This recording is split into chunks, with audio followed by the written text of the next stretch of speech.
Good evening, it's 8 o'clock. I'm Sally Baudet, live from Johannesburg. Your top stories tonight. This matter, and in the interests of good governance, I have decided to accept his resignation. Nhlanhla Nene is out and Tito Mboweni is in. Conscientiously and to the best of my ability. Now raise your right hand and say, please help me God. So help me God. We'll bring you all the reaction to the new Finance Minister's appointment. And in Port Elizabeth, tempers flare in court as Pastor Timothy Omotoso and two co-accused refuse to plead on multiple charges of human trafficking, sexual assault and rape. Yes, and let's start with that big story tonight. We have a new finance minister. Earlier this afternoon, President Ramaphosa announcing he was accepting Nhlanhla Nene's resignation and appointing former Reserve Bank Governor Tito Mboweni to the job. Now here's the moment the announcement was made. Over the last few days, there has, throughout the length and the breadth of our country, been quite a lot of discussion among South Africans on matters that arose in the course of the testimony of Minister Nhlanhla Nene at the Commission of Inquiry into State Capture. Now, as a consequence of these developments, Minister Nene this morning submitted a letter of resignation to me in which he requested that I should relieve him of his position of Minister of Finance of the Republic of South Africa. After due consideration of the circumstances surrounding this matter and in the interests of good governance, I have decided to accept his resignation. Even though he has not been implicated in any act of wrongdoing himself. And in the wake of Mr. Nene's resignation, I have decided to appoint Mr. Tito Mboweni as the Minister of Finance with immediate effect. Well, the news of Nene's departure has largely been welcomed. It's a bold move, but will it set an example for others in Cabinet who have question marks over their conduct? And is Tito Mboweni's return to Cabinet after a long time away from the spotlight a good thing for our economy? Let's discuss this now with our reporter following the story, Erin Bates, and economist Lumkile Monde. Thank you very much for joining us here on eNews. Erin, I'm going to start with you. We heard in that clip President Ramaphosa very clear that Nhlanhla Nene is not implicated in any wrongdoing. Now, if you listen to the EFF, they tell a very different story. What next for Nene? Is he off the hook? Well, he's not off the hook in terms of all of the questions that have been raised. Now, we must remember he spoke under oath at the inquiry and disclosed for the first time several Gupta meetings that he'd previously never disclosed publicly. That's the first issue. The second issue is the substance of those various meetings with the Gupta family, mainly RJ Gupta, between 2010 and 2014. And finally, the questions that were raised about his conduct when he was a non-executive chairperson of the PIC when he was Deputy Finance Minister. All of the allegations, all of the kind of question marks around all of these issues have not been resolved. All we know is that there's been enough at stake here for him to send a letter to the President, and you actually see Ramaphosa there wringing his hands almost as he talks about deliberating over the matter, and now Nene is out the picture. Lumkile Monde, do you think Nene's departure is a good thing for our economy?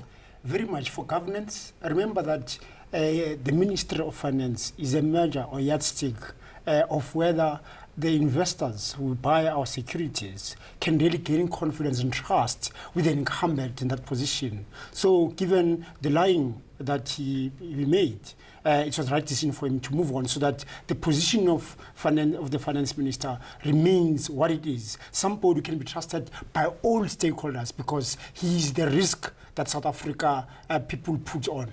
He had to go. a lot of people are saying there are other cabinet ministers who face much more serious allegations. Do you think some of those are considering penning a resignation later tonight, or is that a little too hopeful? Well, I don't know if that's good politics, Sally. You know, people are unlikely to jump unless perhaps nudged or even pushed. But of course, we know, for example, that Mulusi Gigaba was before Parliament talking about the naturalization of members of the Gupta family. But Bile Dlamini has also come up, the EFF, for example, in their response to Mboweni's appointment, saying that they want to see other ministers being sacked and getting the boot for their involvement, not only in meetings with the Guptas, but other very serious matters in governance. I think it's very optimistic to think people are going to raise their hand and say, I'm out. Certainly sets the bar very high. Is Tito Mboweni beyond reproach? We know he served in Nelson Mandela's cabinet as Labour Minister, 10 years as Reserve Bank Governor, out of the spotlight for quite a long time. Is he going to fit the bill? Well, it is a stopgap measure. I hope after the elections we get a new finance minister. Why do you hope that? Yeah, because he's the person who's facilitated. When he was the governor of the central bank, he talked about how much he loved his Afrikaners at the expense of integrating and transforming the Reserve Bank. And recently, he's been talking about nationalization, taking over the mines and giving the state 40%, creating a state bank. And really, who is he? What does he represent? So I remain very concerned about his policy position, particularly since he's been out of government for quite a while. So you see him as ideally a stopgap measure? A stopgap measure, I think beyond that, because I don't know what he represents, what his political stance, what his economic stance. And I look forward to seeing him in the 6 months that I think is going to last. And then thereafter, hopefully, get somebody that we can then understand. And the investors, the small investors, whether, given that we're raising more money to fund Eskom and others, whether investors can trust him and put money into South Africa. Absolutely crucial times for our economy. Thank you very much to both of you. That was economist Lumkile Monde and our reporter Erin Bates. Still ahead, we'll go to Port Elizabeth for high drama in the High Court. And in Cape Town, 2 more metro trains set alight as PRASA is briefing Parliament on the country's rail network.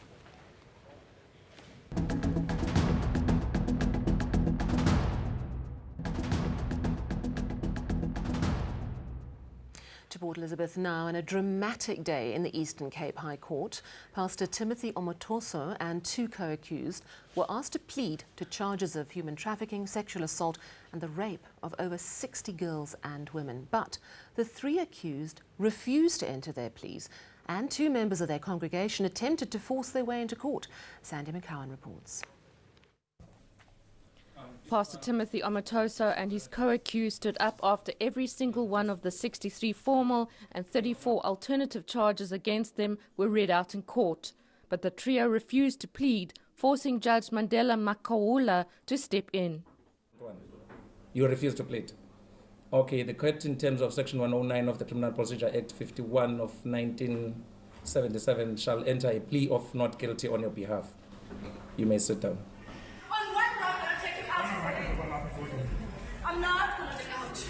Meanwhile, 2 off-duty police women who are congregants of the Jesus Dominion International Church misrepresented themselves as protocol observers in order to force their way into the packed courtroom. The police asked them to leave, but they refused. In the end, they were dragged out. The police say they will do an internal investigation into the conduct of the women.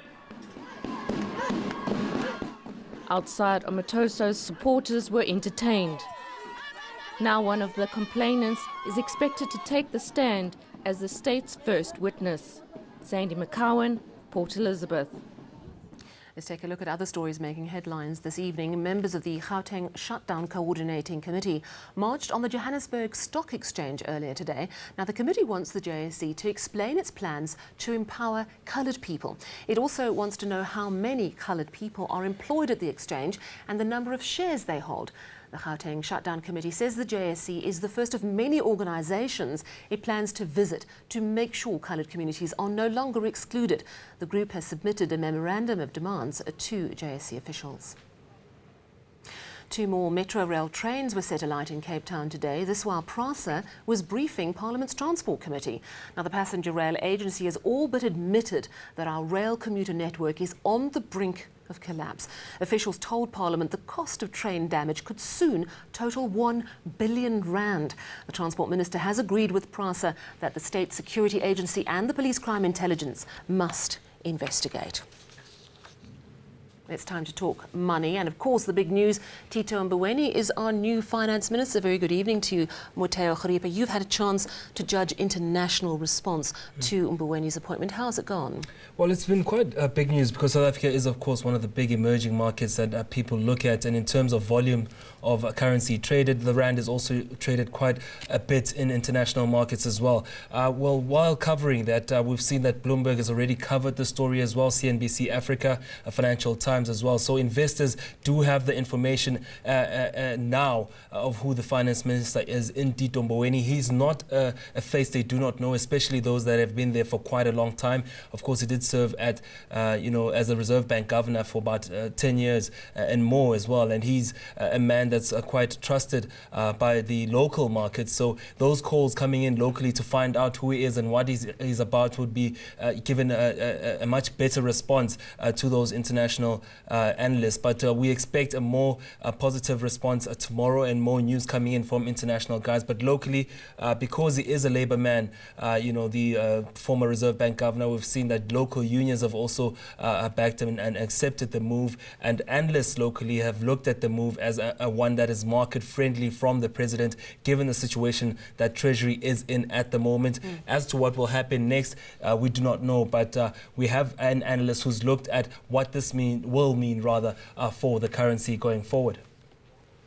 And I think the rand's been trading on a lot of factors other than our domestic politics and our domestic economic situation. I mean, South Africa, yes, we entered a technical recession, but the fact of the matter remains we've been bumbling along for a decade now. If we weren't in a technical recession, we're in an effective recession because population has been growing a lot more rapidly than the economy has been growing. So we have been going backwards on a per capita basis, and the market's been very aware of this, international investors, local investors. So at the margin, that hasn't had much to do with the rand weakness. Obviously, big announcements in terms of changes of finance ministers, that would be something to watch out for, the medium-term budget policy statement and a deviation away from a consolidation path.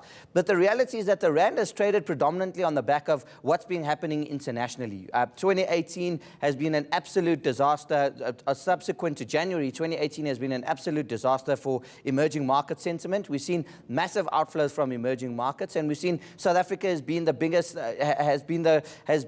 sufferer of that because we're liquid and we're an emerging market. So, when there's a crisis happening in Turkey, when there's a crisis happening in Argentina, when the Fed is increasing interest rate faster than what they may have initially indicated, money flows out of emerging markets. And because South Africa is the most liquid emerging market, that money flows out of our market first. Yes, indeed. Lots to think about. Piece going there.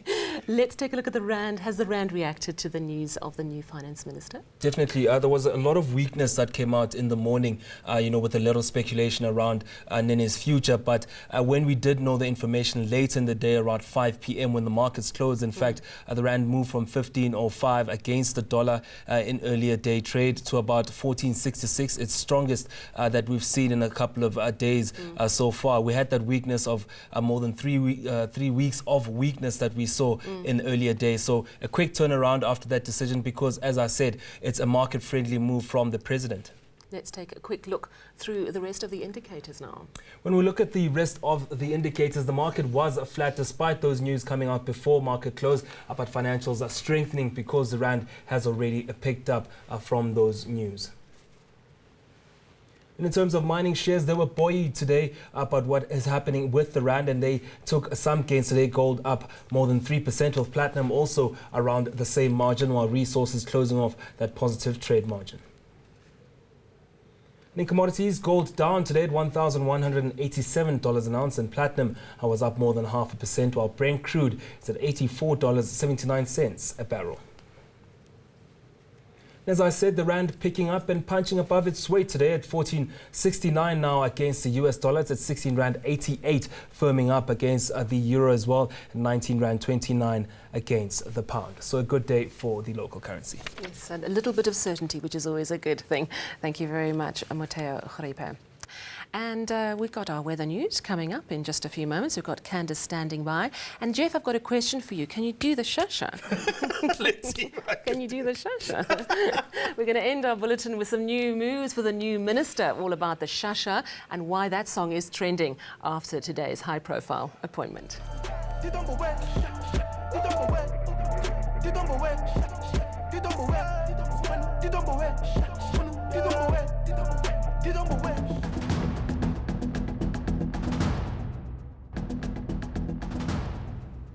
Let's head down to Cape Town for weather news with Candace McKechnie. Before we go there, can you do the shasha? Sure, Sally, I'm not sure about that. Maybe the cha-cha, but I think my expertise are best left to the weather at this point in time. How's it looking and today? Speaking of which, yes, definitely. Well, the hot weather was short-lived over the western part of South Africa, and we're back to cool and cloudy conditions, especially into Wednesday. You'll see this cold front, which will slip slightly south as we head into Wednesday. It brings in some fog along the western and southern coastline and keeps things cloudy, and we might even see a few drops of rainfall along the southern coastline. Hot for the rest of South Africa. We'll see a nice lot of thunderstorms developing yet again over the northeastern and eastern interior. In the Northern Cape, you'll see another sizzling hot day for Uppington and Prieska, both at 38 degrees. Quite a few of those highs still heading into the mid-30s. Lots of clouds streaming in over the western part of the country. In fact, a mostly cloudy day for the Western Cape, Cape Town at 22. A bit of light rain expected along that coastline, and quite a mix of temperatures as we head towards the Eastern Cape. In the mid-20s between Port Elizabeth and East London, right the way up to 37 in Graaff-Reinet, with thundershowers over the far northeastern parts. Hot with thundershowers over the western part of KwaZulu-Natal, sunny and warm for Durban at 28 degrees. Thundershowers are expected for the Mpumalanga Highveld, Ermelo at 28, with a mostly clear day for Bombela at 30. You'll see another warm day throughout Limpopo, quite a bit of cloud here as well. Thundershowers are forecast over the southwestern part of the province. That'll extend through to Rustenburg at 34, with the rest of those highs in the low 30s for northwest. A predominantly dry day for the Free State, other than thundershowers for Harrismith at 29, Vereeniging at 30, with a partly cloudy and dry day, with isolated thundershowers for the rest of the province. Pretoria topping 32 and Johannesburg at 30 degrees. Thundershowers move into Bombela on Thursday. Still hot for much of the country, but with a chance of rain from Cape Town through to East London. And then by Friday, you'll see cooler temperatures with rain and cloud into the Eastern Cape, with a few thundershowers between Pietermaritzburg and Polokwane. That's all from the Weather Centre for now. Have a great night. Thank you so much, Candace McKechnie in Cape Town. And finally, Finance Minister Tito Mboweni is not new to politics, but the former Labour Minister and Reserve Bank Governor is well known for a very different reason. He also has a song named after him, and as news of his appointment broke this afternoon, Shasha started to trend. Mpona Kana has the story. Now raise your right hand and say, please help me God. So help me God. His name is Tito Mboweni. He's our new finance minister, and South Africans have these two words to welcome him. Some took to Twitter saying they wish the president had said when he introduced Mboweni, while others believe Parliament should introduce entrance songs for speakers. That's because in 2017, Casper Nyovest released a song with the title Tito Mboweni, obviously about money and making it big in the world. Millennials may only know of former Reserve Bank Governor Mboweni through that catchy hip-hop song. But that's about to change, and it seems the minister may be able to use the song and this picture where it seems he's about to pull a dab to connect with the younger generation. Mpona Kana, Johannesburg. Well, let's recap your top stories once more before we go. And in the interest of good governance, I have decided to accept his resignation. Nhlanhla Nene is out and Tito Mboweni is in. Conscientiously and to the best of my ability. Now raise your right hand and say, please help me God. So help me God. Well, President Ramaphosa seems to think that Nene is off the hook, but others disagree. And will Tito Mboweni be more than just a stopgap minister? And in Port Elizabeth, tempest flare in court as Pastor Timothy Omatoso and 2 co-accused refused to plead on multiple charges of human trafficking, sexual assault and rape. From me and the team, it's a very good night.